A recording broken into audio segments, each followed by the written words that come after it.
Hey, thanks for joining me. As you can see from the title, Ein lanu reshut l'ishtamesh behem ela leraoutan bלבד, we have no permission to use the candles of Hanukkah, but rather only to look at them. I believe that this statement takes us straight into a journey of the aesthetics. I believe that the whole point of this verse is to teach us about aesthetics. So let's get into where that verse is. There's actually two blessings that we say before we light the Hanukah. The first one is lahadlik ner Hanukah, and the next one is שהסיבה לראותן. Very interestingly, these two blessings also parallel the two statements in the following paragraph.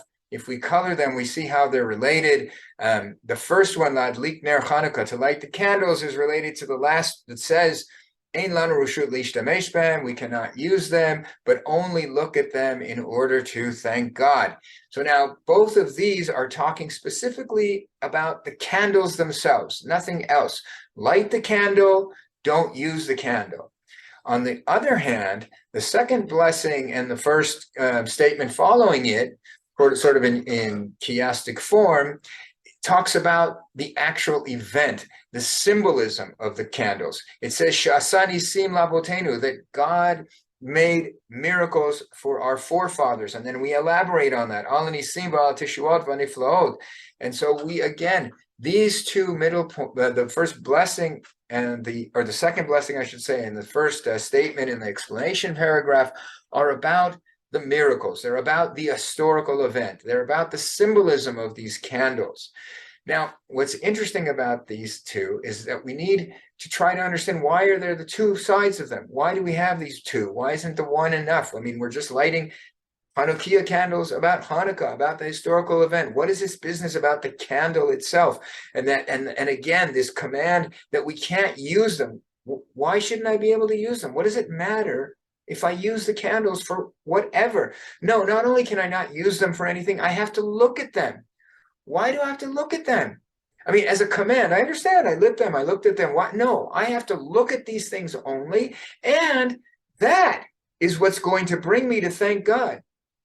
Why is that going to bring me to thank God? I thought that knowing that God does miracles is going to get me to thank God. But no, it's the looking only at the candles that is going to bring me to thank God. So now, to try to answer these questions, let's start at the beginning, where this idea of only looking and not using the candles comes from.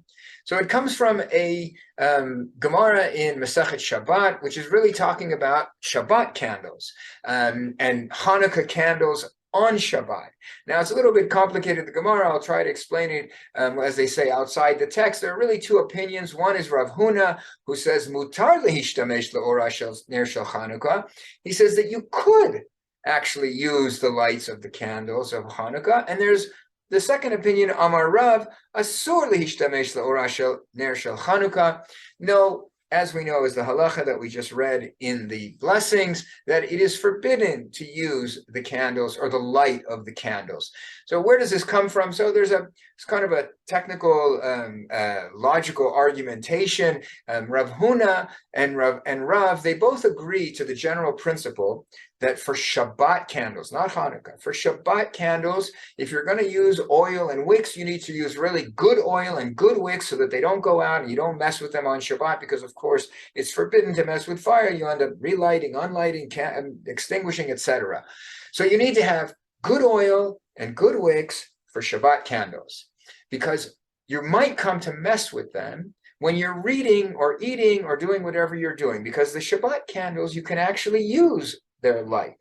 So what Rav Huna says, you must use good oil and good wicks, just like you do for the Shabbat candles, for the Hanukkah candles on Shabbat, because you may come to mess with them, because you are allowed to use the light of the Hanukkah candles. So all of this comes out in one piece of a kind of a approach, a halachic approach of Rav Huna.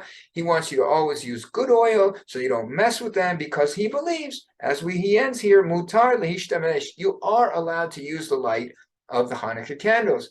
So exactly the flip side of that is the argument of Rav. Rav says, no, you can use whatever oil and wicks you want for the Hanukkah candles on Shabbat, because you're not allowed to use the light, and so you're not going to come to mess with them, because you don't need that light to read and eat and talk and whatever. So anyway, what's interesting about this is that the Gemara is learning the positions through logical deduction of other positions, but what's lacking for us as philosophers trying to understand what is the point of these brachot and their ideas behind them, it doesn't tell us why they have these opinions. There's no like reasoning what is behind the prohibition or the leniency to use the light of the candles. For that, we need to go to the Rishonim. And the Rishonim explain the halacha that is, as we said, the halacha is asur l'ishtamesh le'orah shel ner Hannuka. You are not allowed to use the lights. Why? So there's two reasons why you're not allowed to use it. It's believed to be a machloket. On the one hand, you have Rashi and the Rosh, that they basically say that the lights are for Pirsume Nisa, therefore publicizing the miracle. And so Rashi says, Sheyehei nikar shehu ner mitzvah.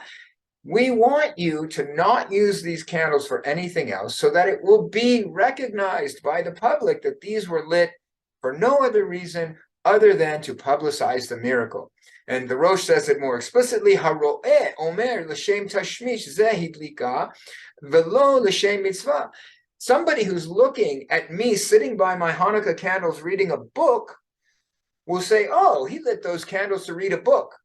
And he will not understand, no, I lit them to publicize the miracle. So therefore, I'm not allowed to read a book by these candles. I'm not allowed to do anything with these candles other than to light them and put them out so that everyone can see that the miracle is being publicized by these candles.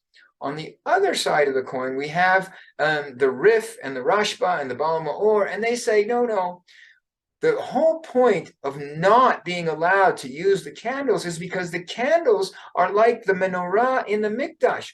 The Rif says, "Dekevan she'al yedei nes shena'asa b'menorah Hannuka, b'menorah Hamikdash tiknua v'asuha kemenorah she'en mishtamshin ba klal." So he explains, what was the whole miracle of Hanukkah? The miracle of Hanukkah, besides the war, of course, but was that we were able to rededicate the temple and put back the menorah, and the miracle of the menorah with the one pach hashemen, and that it lasted, and etc.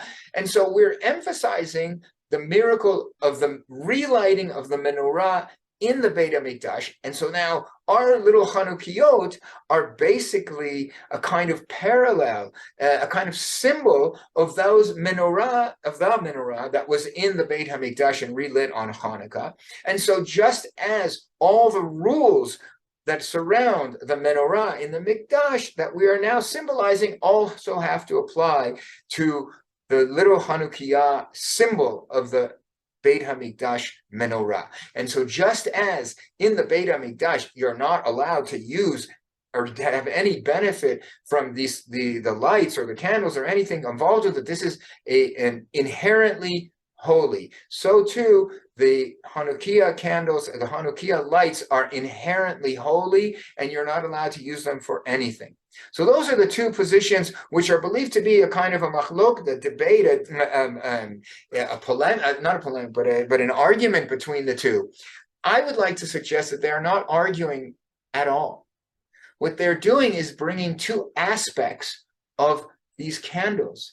These candles are, on the one hand, inherently holy, and on the other hand, they also are used to publicize the miracle. And so we can see that basically we have in the blessings, we have two sets. We have two blessings and two explanations. And the first one is on Sha'asanisim, that you made miracles for us, and Alanisim Bala Teshuot. So this aligns with Rashi and the Rosh that the candles are about Pirsume Nisa, about publicizing the miracle.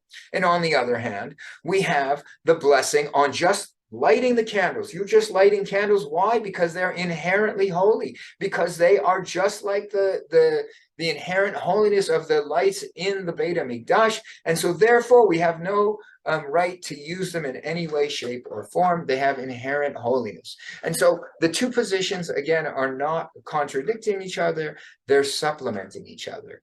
And And that brings us to the idea, again, to the question, but okay, fine, why should we not be able to use them at all and to only see them in order to thank God? So to understand that, we get to the halacha.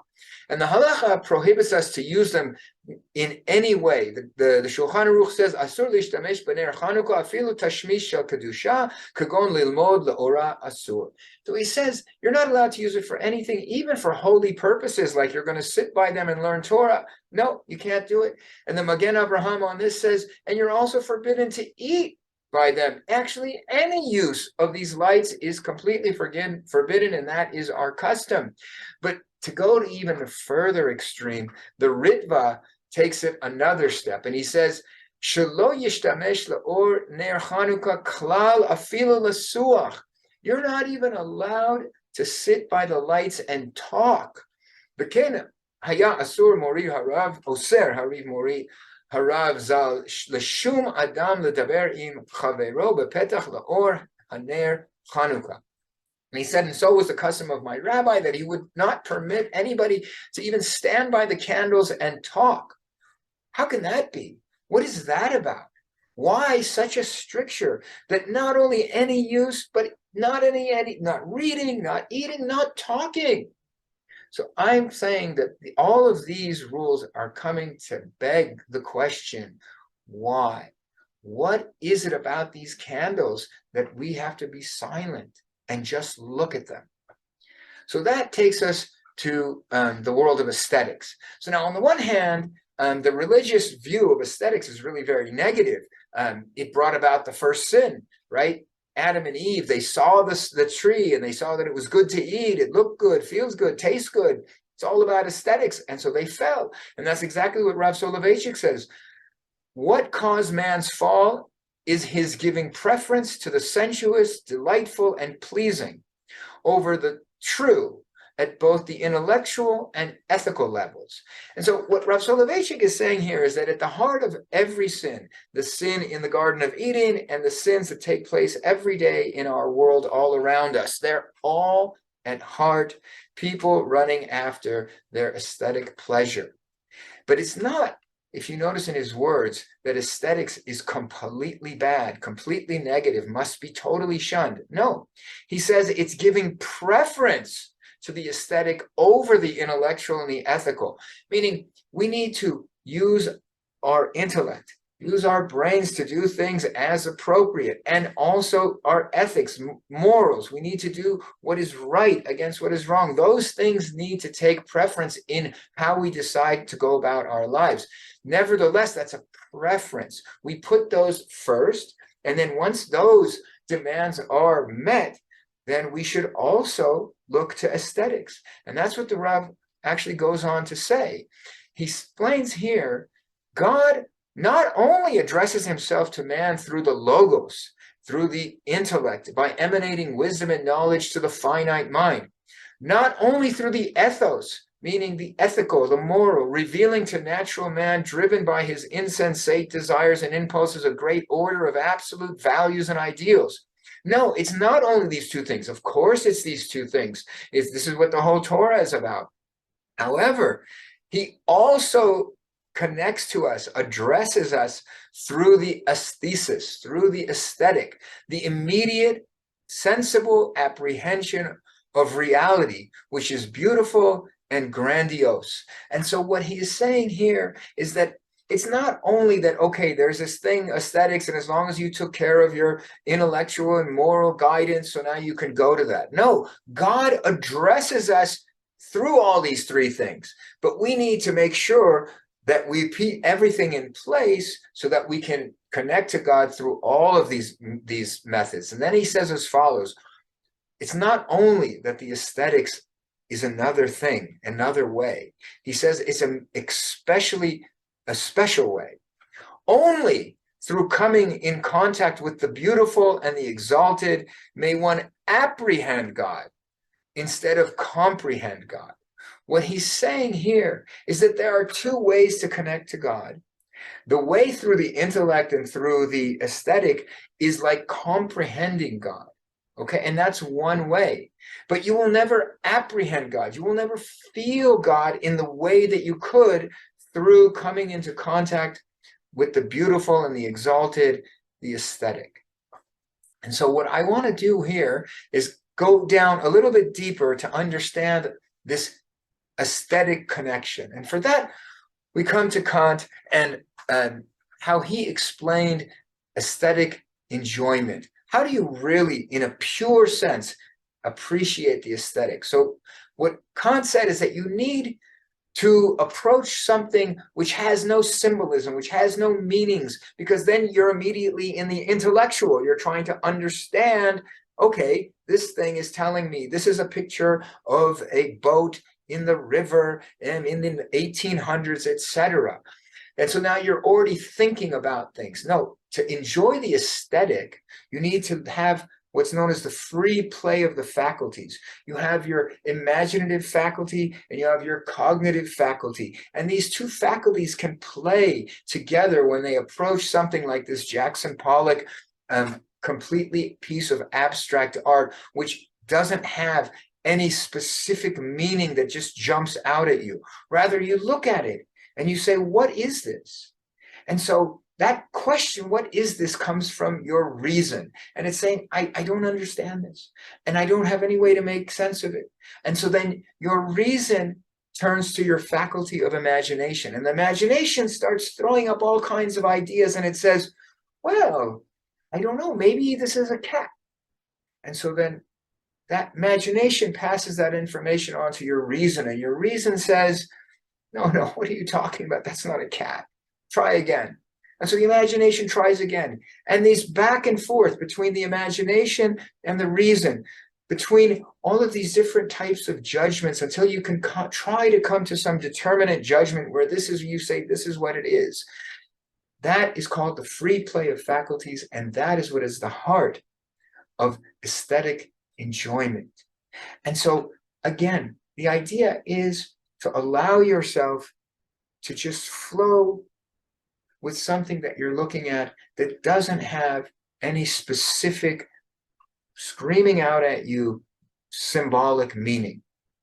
And that brings us deeper into aesthetics and the flame and the Hannuka, that really the flame is this ever-changing thing out there, just like abstract art, where we can look at it and see it in all kinds of different ways and see in it all kinds of different things. And its beauty, according to artists, is ethereal. And according to even scientists like Michael Faraday, captures all kinds of beauty. He said in one of his lectures in 1860, "You, flame, have the glittering beauty of gold and silver, and the still higher luster of jewels, like the ruby and diamond. But none of these rival the brilliancy and beauty of flame. What diamond can shine like the flame?" And so he's expressing here the aesthetic beauty of the flame. He's also known to have understood that there's a scientific beauty, if you will, inside the flame. He said that all of the laws of nature can be seen in the flame. That's an amazing statement. So there's a scientific, if you will, intellectual aspect to the flame, and there's also the beautiful side of the flame. These aspects of the flame, I think, really bring us back to the Hanukkiah and the brachot that we talked about. On the one hand, we have the blessings which talk about the candle itself, inherent holiness, like the holiness of the temple menorah. We are not allowed to use it for any reason. It's just pure holiness. It doesn't have any symbolism. And this, of course, ties in very well with Kant's approach to aesthetic.